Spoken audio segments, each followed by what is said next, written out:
yeah, I was really happy with the Voidoids. So you know, at the same time, I kind of cultivated this ignorance about music. I mean, it took me a long time to realize that that was probably a mistake.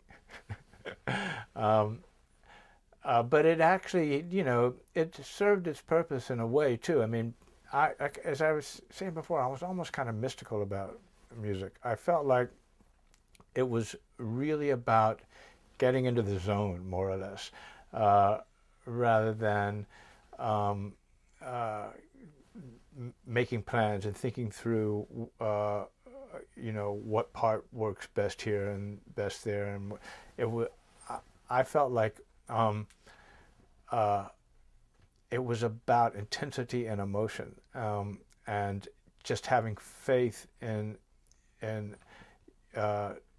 that you you could make this direct connection by just uh, exploding out, you know, um, just throwing yourself without any inhibitions or reservations or any holding back into throwing yourself into the material as you performed it, uh, and I, I relied on that rather than any uh,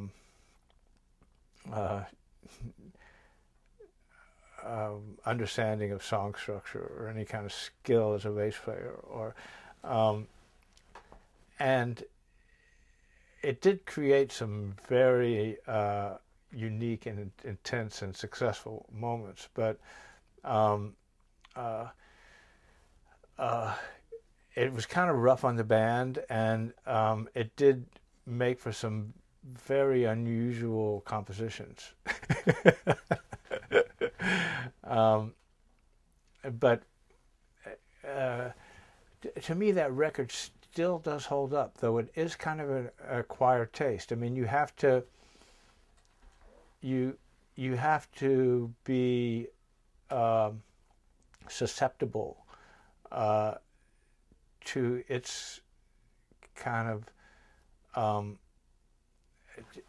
to the value of the kind of intensity that it has, for it to work for you.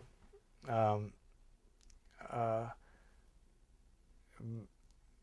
but yeah, the band. I mean, I don't know. I feel like I must have been doing something right, because how I could have attracted the guitar players I attracted has to mean something. I mean, the three guitar players who wanted me to be in their bands were by far the most interesting guitar players.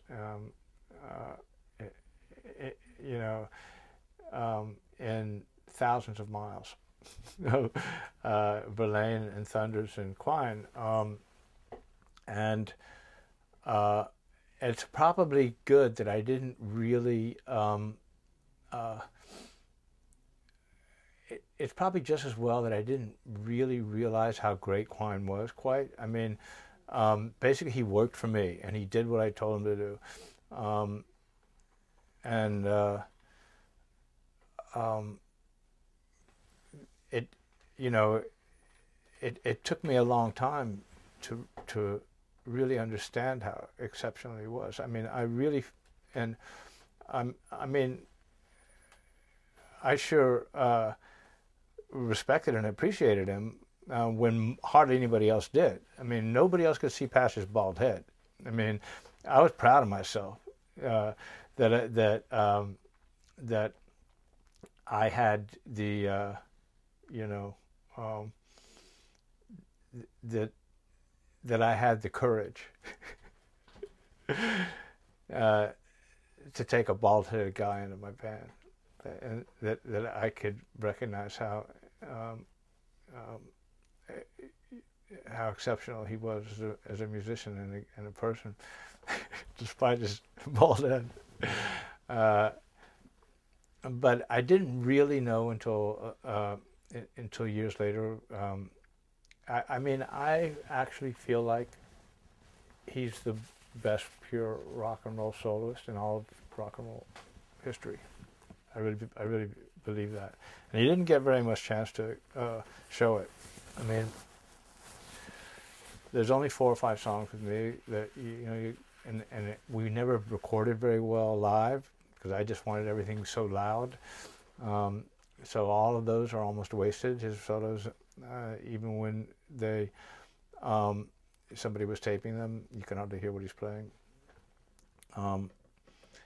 And he was kind of wasted by most of the people he played with after me. He did a few good solos for Lou Reed, but Lou Reed didn't really give him the respect he deserved. So there's not that much evidence to base it on because he only really got to show what he could do. And, I only made 2 records. And the stray demos here and there that turn up on the other 3 or 4 records that we managed to mine from the time that the band existed. But I only really made 2 studio albums, and so there's not that he doesn't get that much chance to demonstrate what he could do. But I really believe he's the best guitar soloist in the history of rock and roll.